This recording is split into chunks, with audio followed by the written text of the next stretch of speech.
नमस्कार, आप देख रहे हैं लाख टके की बात यानी दिन की सभी अहम खबरें। आपके साथ मैं हूं अजय वत्स और शुरुआत करते हैं आज की सबसे बड़ी खबर के साथ। मायावती के बड़े बयान के साथ आज शुरू करते हैं इस सिलसिले को। ब्राह्मण सम्मेलन में क्या बोली मायावती? मायावती ने ऐलान किया है कि अगर 5वीं बार उनकी सरकार बनी तो अब वो स्मारक बनाने से तौबा कर लेंगी। इसके बजाय अब वो विकास पर ज्यादा ध्यान देंगे।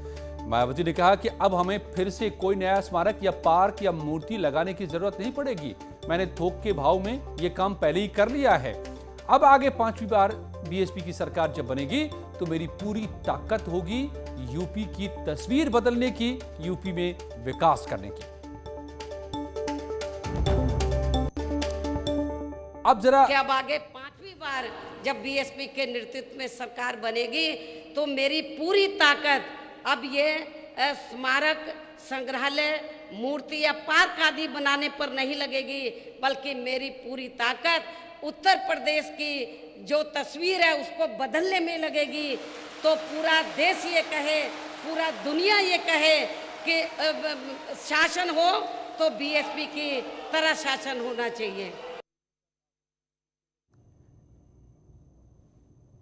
अब जरा इस पर ध्यान दीजिए कि बीएसपी प्रमुख को ये बातें क्यों कहनी पड़ी कि मूर्तियां नहीं बनाएंगे। दरअसल 2007 से लेकर 2012 तक जब बीएसपी की सरकार थी तो उस वक्त 2012 में यह मुद्दा बन गया था कि किस तरह से अपने कार्यकाल में मायावती ने बहुत सारी मूर्तियां लगाई, चाहे वो लखनऊ में हो, चाहे वो नोएडा में हो या बाकी तमाम जगहों पर हो। और यह मुद्दा बनाया था उस वक्त विपक्षी पार्टियों ने और इसका नुकसान भी उठाना पड़ा। अब उस पर कितने खर्च आया था भारी भरकम ये भी देखिए। मूर्तियों पर अरबों रुपए खर्च किए गए थे। मायावती की मूर्तियों पर 3.49 करोड़ खर्च हुआ था, तो कांशीराम की मूर्तियों पर 3.37 करोड़ का खर्चा हुआ था। 60 हाथियों की मूर्तियों पर 52 करोड़ रुपए खर्च हुए थे। रखरखाव में हर साल 180 करोड़ रुपए खर्च हो रहे थे। लखनऊ, नोएडा, ग्रेटर नोएडा में बनवाए गए थे ये पार्क। 5,919 करोड़ रुपए खर्च करने का आरोप लगा था। 2012 में अखिलेश सरकार में हुई थी ये जांच। अब 60 हाथियों की मूर्तियों पर 52 करोड़ से ज्यादा रुपए खर्च हो गए थे, जो तब आंकड़े आ रहे हैं। और 180 करोड़ से ज्यादा का रखरखाव का खर्च, लगभग 750 एकड़ की जमीन का भी इसमें इस्तेमाल हुआ था। माया मूर्ति और विवाद में जो आया था 5,919 करोड़ रुपए का खर्च का आरोप, ये जो आप देख रहे हैं ग्राफिक्स के जरिए। और कहां कहां ये मूर्तियां लगी थी ये भी समझिए। लखनऊ में अंबेडकर पार्क, सामाजिक परिवर्तन प्रतीक स्थल पर ये मूर्तियां लगी थी। तो कांशीराम मेमोरियल में भी मूर्ति 70 एकड़ में लगाया गया था। रमाबाई रैली स्थल में 51 एकड़ में ये पार्क बनाया गया था। बुद्ध शांति उपवन में 10.8 हेक्टेयर में 70 एकड़ में कांशीराम इको पार्क बनाया गया था।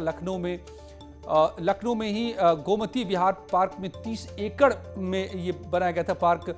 तो तमाम जगहों पर जो ये पार्क बने, मूर्तियां बनी, इसको लेकर के काफी सवाल उठे और आरोप लगा कि सारे पैसे मूर्तियों में लगा दिए गए। अपनी मूर्ति बनाई, पार्टी के प्रतीक चिन्हों की मूर्तियां बनाई और इससे प्रदेश का कोई भला नहीं हुआ। इससे बेहतर होता कि विकास होता। तो इसी गलती को अब सुधारने की बात आज कही है खुद मायावती ने और कहा है कि अब की बार सरकार बनी तो हम मूर्तियां नहीं बल्कि तस्वीर बदलेंगे सूबे की। ऋषभ हमारे संवाददाता मेरे साथ जुड़ गए हैं। ऋषभ, तो आज बहुत कुछ अलग अंदाज दिखा मायावती जी का यहां लखनऊ की रैली में। जी अजय, देखिए ये पॉलिटिक्स है और पॉलिटिक्स में कुछ भी परमानेंट नहीं होता है। मैं इस वक्त जहां पर खड़ा हूं ये खुद अंबेडकर सामाजिक परिवर्तन स्थल पे आप देख सकते हैं लाल पत्थरों से बहुत बड़ा पार्क बना हुआ है राजधानी लखनऊ के गोमती नगर में। इस वक्त रात के वक्त हम अपनी जो भी अवेलेबिलिटी है, जो रिसोर्सेज है, उसके दिखाने की कोशिश कर रहे हैं कि पार्क कितना जगमगा रहा है और इसको सुरक्षित और संरक्षित रखने में भी अच्छा खासा खर्चा किया जाता है। अब 2007 से लेकर 2012 के बीच में जब तक मायावती की सरकार रही तब दलित सम्मान और दलित स्वाभिमान का प्रतीक बताया गया था। जिन महापुरुषों को उनके नाम पर ये पार्क, स्मारक, म्यूजियम वगैरह बनाए गए थे।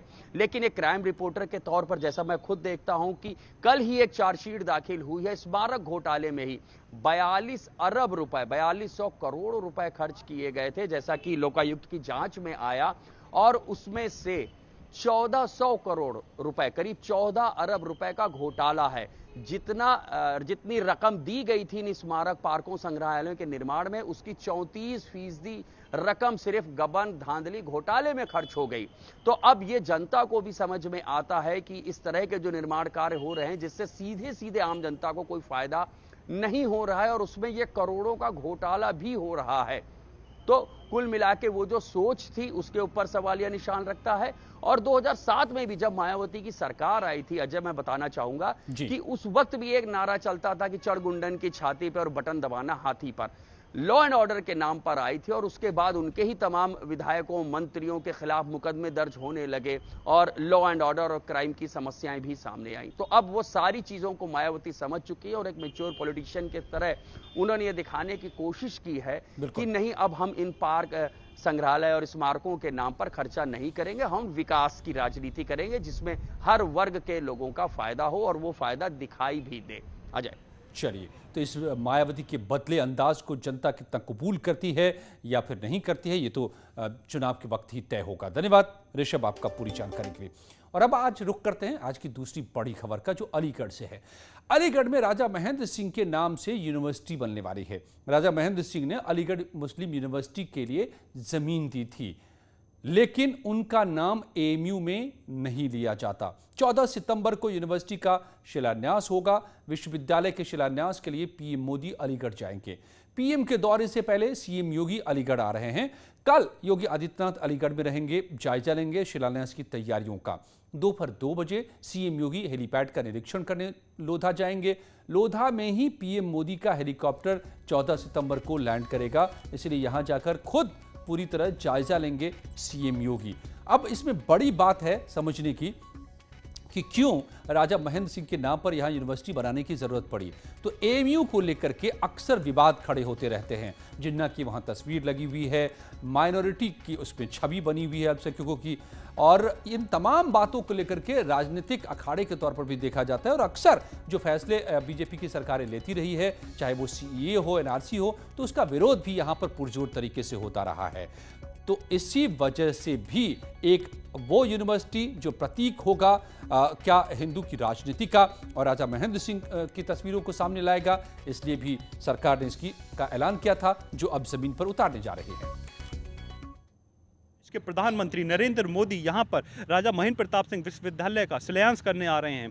वहीं कल प्रदेश के मुख्यमंत्री योगी आदित्यनाथ भी यहां पर 1 घंटे का दौरा करेंगे और यहां की व्यवस्थाओं का जायजा लेंगे।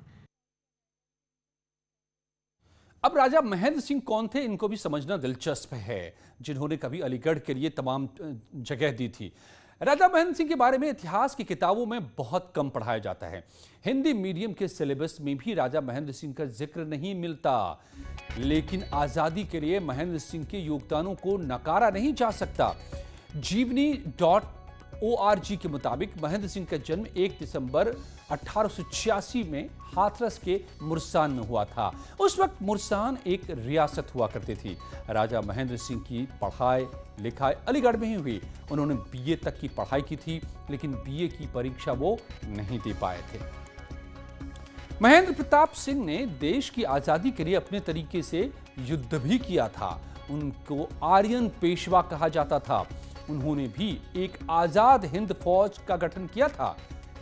हालांकि महेंद्र सिंह की आजाद हिंद फौज और नेताजी सुभाष चंद्र बोस जी की आजाद हिंद फौज का कोई संबंध नहीं था। महेंद्र सिंह ने अफगानिस्तान के साथ मिलकर यह आजाद हिंद फौज का गठन किया था और जिसके दम पर उन्होंने अंग्रेजों के खिलाफ युद्ध छेड़ दिया था। 1915 में अफगानिस्तान में रहते हुए उन्होंने भारत को आजाद भी घोषित कर दिया था और खुद को भारत का प्रथम राष्ट्रपति भी घोषित किया था। राजा महेंद्र सिंह सेक्युलर नेता थे। 1930 में उन्होंने महात्मा गांधी को पत्र लिखकर आगाह किया था कि वो जिन्ना जैसे लोगों से सावधान रहें। महेंद्र सिंह ने जिन्ना को जहरीला सांप तक कहा था। महेंद्र सिंह हिंदू और मुस्लिम दोनों तरह के कट्टरवाद के बिल्कुल खिलाफ थे। वो जाति पाति और छुआछूत के भी खिलाफ रहते थे। देश को आजाद कराने के लिए महेंद्र सिंह 26 सालों तक विदेशों में रहे। उन्होंने लेनिन से मुलाकात कर आजादी की लड़ाई में उनसे मदद भी मांगी थी। शिक्षा को लेकर महेंद्र सिंह काफी जागरूक थे। अलीगढ़ मुस्लिम यूनिवर्सिटी के लिए महेंद्र सिंह ने 80 एकड़ जमीन 2 रुपए एकड़ के हिसाब से लीज पर दिया था। अलीगढ़ मुस्लिम यूनिवर्सिटी का ये सिटी स्कूल जिस जमीन पर बना है, उस जमीन को 1929 में महेंद्र सिंह ने 90 साल के लिए लीज पर दिया था। भारतीयों में उच्च शिक्षा के प्रचार प्रसार के लिए महेंद्र सिंह हमेशा संघर्ष करते रहे। शिक्षा के प्रति उनके इन्हीं योगदानों को ध्यान में रखकर 2019 में सीएम योगी ने स्टेट यूनिवर्सिटी का नाम का ऐलान किया था उनके नाम पर। अब पीएम मोदी और सीएम योगी महेंद्र सिंह के इसी सपने को साकार करने जा रहे हैं। और काफ़ी लंबे समय से हम लोग मांग करते रहे कि राजा महेंद्र प्रताप सिंह ने एएमयू के लिए पूरी ज़मीन अपनी दान दे दी, लेकिन वहाँ पर एक तस्वीर तक नहीं है। हम लोगों की मांग थी कि उन्होंने इतना बड़ा दान जो है इस शिक्षा जगत के लिए किया है, तो उनके नाम पर एक यूनिवर्सिटी यहाँ अलीगढ़ में खुलनी चाहिए। हमारे यहाँ पे विश्वविद्यालय बन रहा है, राजा महेंद्र प्रताप सिंह विश्वविद्यालय। ये इन्होंने अपनी सारी ज़मीन अलीगढ़ मुस्लिम विश्वविद्यालय को बनाने के लिए दे दी। हम लोगों ने काफ़ी प्रयास किया, मांगे भी उठाई इस चीज़ के लिए कि अलीगढ़ मुस्लिम विश्वविद्यालय का नाम राजा महेंद्र प्रताप सिंह के नाम पर होना चाहिए। वो ऐसा वहाँ पे और अन्य सरकारों ने नहीं कर पाई। राजा महेंद्र प्रताप सिंह ने अलीगढ़ मुस्लिम विश्वविद्यालय को काफ़ी ज़मीन दान में दी थी, लेकिन एएमयू ने उनका नाम कहीं भी अंकित नहीं करा। अलीगढ़ से काफ़ी आवाज़ें उठ रही थी कि राजा महेंद्र प्रताप सिंह विश्वविद्यालय बनवाया जाए। उत्तर प्रदेश के मुख्यमंत्री ने पूर्व में ही घोषणा की थी कि राजा महेंद्र प्रताप सिंह विश्वविद्यालय बनवाया जाएगा। हालांकि जानकार इस पहल को एक दूसरे एंगल से भी देख रहे हैं। दरअसल महेंद्र सिंह जाट नेता थे, लेकिन उन्होंने जाति पाति देकर काम नहीं किया। आजादी के बाद वो सांसद भी रहे, लेकिन इस दौरान इन दिनों पश्चिमी यूपी के जाट लैंड में कृषि कानूनों को लेकर किसान आंदोलित हैं और इसीलिए सियासी गलियारे में ऐसी भी चर्चाएं हैं कि जाट राजा के नाम पर यूनिवर्सिटी स्थापित करके बीजेपी जाट वोट बैंक को एक मैसेज देने की भी कोशिश करेगी, एक सिंधमारी की भी कोशिश होगी वोट के लिए। पश्चिमी यूपी में सहारनपुर, शामली, मुजफ्फरनगर, मेरठ, बागपत, बिजनौर, गाजियाबाद, गौतम बुद्ध नगर, मुरादाबाद, संभल, अमरोहा, बुलंदशहर, हाथरस, अलीगढ़, मथुरा, आगरा, बिजनौर, फिरोजाबाद, ये वो जिले हैं जहां जाट वोटर निर्णायक भूमिका में रहते हैं। लोकसभा की 19 और विधानसभा की 120 ऐसी सीटें हैं जिन पर जाट वोटरों का प्रभाव है। चुनाव के दिन आने वाले हैं, इससे पहले जाट राजा के नाम पर विश्वविद्यालय बनाकर सरकार एक संदेश भी देना चाहती है। और जाट राजा के नाम पर यूनिवर्सिटी खोलने से बीजेपी को कितना फायदा होगा, ये तो वक्त बताएगा। लेकिन अब रुक करते हैं आज की तीसरी बड़ी खबर का। लखनऊ में मुख्यमंत्री योगी आदित्यनाथ ने आज बाल पोषण माह की शुरुआत की। राज्यपाल आनंदीबेन पटेल की मौजूदगी में इस कार्यक्रम की शुरुआत हुई। इस दौरान कुछ गर्भवती महिलाओं का सम्मान भी किया गया, तो बच्चों को सीएम योगी ने दुलारा भी। सीएम योगी ने कहा कि कुपोषण को जड़ से खत्म करना होगा। इसके लिए लगातार जन जागरूकता अभियान चलाया जाएगा। इस दौरान मुख्यमंत्री ने महिला और बाल पुष्टाहार विभाग के 91 सीडीपीओ को नियुक्ति पत्र बांटे। आपको बताएं कि 2018 से बच्चों, किशोरियों और महिलाओं में पोषण के स्तर में सुधार के मकसद से हर साल सितंबर महीने में राष्ट्रीय पोषण माह मनाया जा रहा है और इसी का आज सीएम योगी ने और राज्यपाल ने उद्घाटन किया।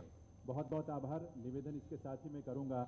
आज के अंतिम पायदान पर बैठे हुए व्यक्ति के बारे में एक मां स्वस्थ हो, एक बच्चा स्वस्थ हो, प्रधानमंत्री जी की सोच इस राष्ट्रीय पोषण मिशन के साथ जुड़ी हुई है और इसलिए इस राष्ट्रीय कार्यक्रम के साथ हर भारतवासी को जुड़ना चाहिए, क्योंकि जब एक मां या एक बच्चा कुपोषित होता है तो ये केवल एक परिवार के लिए नहीं समस्या है, ये चैलेंज पूरे समाज के लिए और पूरे राष्ट्र के लिए होती है।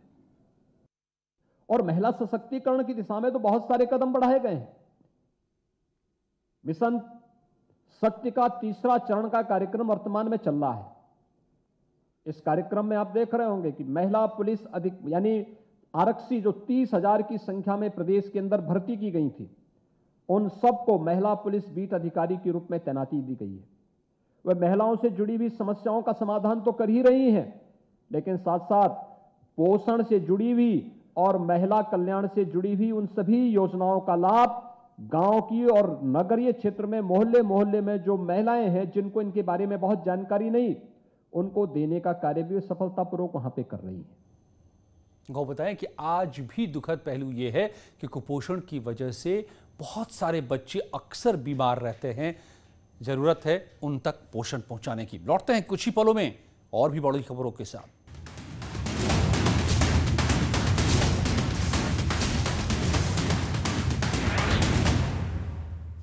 कड़ी मशक्कत